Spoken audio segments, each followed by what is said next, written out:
(2026년) 북중미 월드컵 출전 국가 규모가 대폭 확대되면서 아시아 티켓도 4.5장에서 8.5장으로 거의 2배가 늘었죠. 이 소식에 가장 흥분한 것은 한국과 이란, 일본 등 전통적인 축구 강호에 밀려 월드컵 본선 진출은 엄두조차 내지 못했던 중국, 그리고 싱가포르, 태국 등의 동남아 국가였습니다. 한국과 2차 예선전을 앞둔 싱가포르 역시 여론이 뜨겁게 달아오르고 있는데요. 한국을 제외하면 상대적으로 약체 팀들이 포진해 있기 때문에 우리도 혹시 하는 가능성을 점쳐보는 모습입니다. 오늘은 예선전을 위해 한국에 도착한 싱가포르 국가대표팀의 훈련 장면 및 싱가포르 현지 반응을 통해 싱가포르는 이번 경기를 어떻게 예상하는지 살펴보겠습니다. 사실 몇 개월 전만 해도 싱가포르 내 분위기는 좋지 못했습니다. 전성기였던 2012년까지만 해도 동남아시아 축구 선수권 대회를 4번이나 우승하여 최다 우승국가로 자리를 매김했으나 최근에는 전력이 많이 약화된 모습인데요. 월드컵 본선 역시 한 번도 진출한 적이 없습니다. 특히 최근에는 태국이 눈에 띄게 선방하며 동남아 1위 자리를 내어준 지 오래인데요. 가끔 이변을 만들긴 합니다. 2018 러시아 월드컵 예선에서 일본을 상대로 무승부를 거둔 적도 있고요.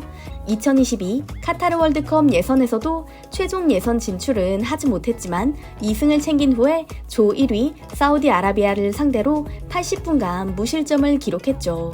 그러나 조별 예선에 절대 강자 대한민국과 기세 좋은 태국이 포함되면서 이번 월드컵도 별 볼 일이 없을 것 같다는 실망감이 가득했죠. 실제로 같은 조에 속해 있는 국가는 한국을 비롯해 싱가포르보다 피파 랭킹 순위가 높은 중국, 태국이 포진해 있는 상황이었는데요.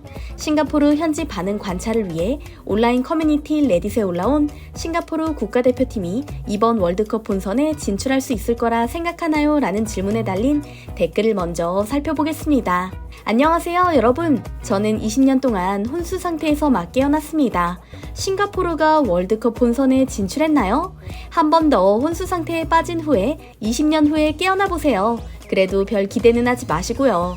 월드컵 본선 진출은 관중석에서만 가능할 듯, 그것도 다른 나라에서 싱가포르 선수들에게 비행기 티켓을 사줘야겠지? 2302년이요? 제가 다시 살아날 수 있게 해주세요. 제발요. 8년 전에도 똑같은 글이 있었습니다. e스포츠를 보는 게 더 나을 것 같아요. 피파가 160개 팀을 결승전에 진출시킬 만큼 부패했을 때 가능하겠죠? 처럼 부정적인 의견이 대다수였죠. 불과 4개월 전의 의견이었습니다. 그런데 최근 분위기가 조금씩 달라지기 시작합니다. 분기점은 괌을 꺾은 싱가포르가 2차 예선에 진출하면서 중국과 태국을 상대하게 될 것이라 확정되면서부터였습니다. 아쉽게도 괌 정도의 국가를 꺾고 2026년 월드컵 본선에 진출할 수는 없어라는 객관적인 의견에 축구공은 둥글다, 무슨 일이든 일어날 수 있어라는 희망찬 의견이 달리는가 하면 이 중에서 가장 쉬운 팀이 중국이다. 한결같이 별 볼 일 없는 경기력인 중국만큼은 해볼만 하다. 태국을 이기긴 좀 어려울 것 같고 한국은 완전히 불가능이지. 중국은 그래도 이길 수 있다. 와 같은 코멘트도 이어졌죠. 이를 종합해보면 싱가포르 축구 팬들의 의견은 명확해 보입니다. 중국을 이기는 것이 1차 목표, 최종 예선 진출이 2차 목표라는 것을요. 게다가 AFC 챔피언스 리그에서 전북현대가 싱가포르 국가대표가 다수 포함된 라이언시티에 2대0으로 지는 상황이 벌어지면서 싱가포르 축구 팬들이 들뜨기도 했는데요.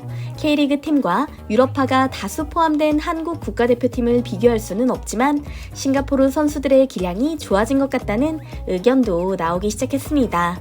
며칠 전 클린스만 감독이 싱가포르는 결코 쉬운 상대가 아니다라며 라이언시티 경기를 봤는데 그 팀에서 뛰는 국가대표들의 실력이 무척 좋았다라고 덧붙인 것도 한몫했고요. 그러나 전체적인 여론은 여전히 부정적입니다. 싱가포르전 티켓이 모두 매진됐다는 소식에 달린 댓글을 번역해 읽어드리겠습니다. 한국인들은 싱가포르가 한국인을 상대로 얼마나 형편없는 플레이를 하는지 보고 싶은가 봐. 축구, 게다가 한국과 경기라고? 싱가포르인이라면 보고 싶지 않은 경기. 가끔 영화가 얼마나 엉망인지 보고 싶어서 볼 때가 있는 것처럼 싱가포르전도 그런 맥락이 아닐까? 최소 6대0으로 질 것 같은데? 재밌는 것은 싱가포르 홈 경기도 매진이라고 언론에 보도될 거야. 서울과 달리 5만 5천석 중에 1만 석만 할당에 판매할 테니 100% 매진이겠지. 손흥민, 김민재, 이강인, 황희찬이 있잖아. 싱가포르 선수들을 보러 가는 게 아니라고. 지는 건 어쩌면 당연하겠지만 그래도 싱가포르 선수들이 이번 경기를 통해 배울 점이 있지 않을까? 아니, 격차가 너무 크면 좌절만 할 뿐 학습할 수 있는 게 없어. 싱가포르가 한 골이라도 넣으면 기절할 거야. 한국인으로서 나는 이 페이지를 읽으며 웃었어. 하지만 싱가포르도 응원할게. 글쎄요, 당신이 싱가포르 축구팀을 지지하는 유일한 사람일 텐데요. 그래도 싱가포르와 일본이 경기에서 비긴 적도 있잖아. 심지어 원정 경기였는데도. 지금 한국은 그때 일본과 비교도 할 수 없다고. 그동안 선수들을 강하게 키워야 한다고 말이 많았는데 너무 강한 상대를 만나버렸다. 선수들은 멘탈을 잘 챙기고 와라. 와 같은 댓글이 이어졌거든요. 그럼에도 불구하고 끝까지 최선을 다하라는 응원과 격려도 이어졌습니다. 싱가포르가 희망을 걸고 있는 것은 벨기에 클럽에서 뛰고 있는 공격수 판디와 경험 많은 수비수 사푸암 바하루딘, 거기에 한국 출신의 송혜영도 명단에 포함돼 있었죠. 고등학교 졸업 후 싱가포르 시민권 획득으로 국가대표가 된 송혜영 선수. 한국 공격수들을 상대할 수비수로 그를 불러들인 것도 이색적인데요. 싱가포르의 감독 니시가야는 한국이 가용 전력을 총동원할 거라는 소식에 긴장한 듯 우리보다 훨씬 수준이 높은 한국을 상대하기 위해서는 어느 때보다 똘똘 뭉쳐야 한다는 발언을 했습니다. 한편 싱가포르 현지 언론은 인천에 도착한 국가대표팀이 훈련에 돌입했다는 소식과 함께 밤늦게까지 특훈을 하는 영상을 전했습니다. 긴장한 기색이긴 하지만 한국 방문에 들뜬 모습이 엿보이기도 하는데요. 영상으로 짧게 전해드리며 오늘 이야기 여기서 마무리 짓겠습니다. 항상 함께 해주시는 구독자 여러분께 감사드립니다.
Wah, bei der Style.